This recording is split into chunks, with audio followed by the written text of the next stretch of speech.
Hey everybody, Patrick Somers, President and CEO of General Air Conditioning and Plumbing, located in Southern California. I'm also the host of the Tradepreneur Show. Listen, I want to talk to you about something as we are coming into what we in the industry call heating season.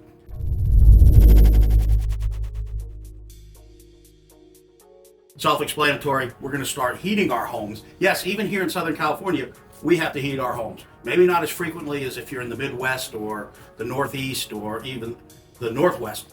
However, we do get cooler weather, and depending on where you're at, obviously you're going to use heating more than at other times. And heating, there's heat pumps which are electric, and basically you got an indoor unit and an outdoor unit for your air conditioning system.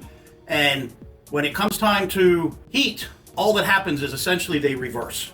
The indoor unit and the outdoor unit, or the outdoor unit, indoor unit, however you want to look at it, they basically reverse what they're doing. So what you're going to look for in that type of heating maintenance is going to be a little bit different. So that's what I'm here to talk about, is the heating maintenance, which you should be getting done.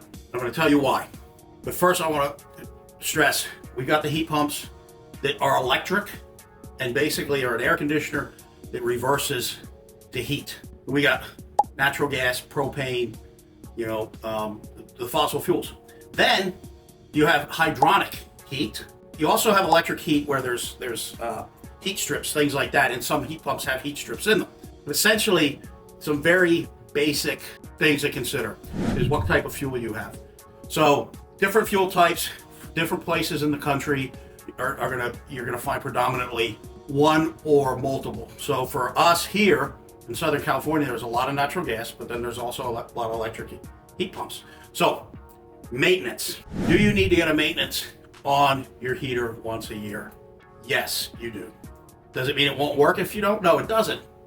But the manufacturers say you should have your system tested and maintained once a year. Now, yes, they can be done all in one visit. I stress this every time. They can be done all in one visit. However, we don't want to be testing somebody's heat when it's 95 degrees out. So we split them up.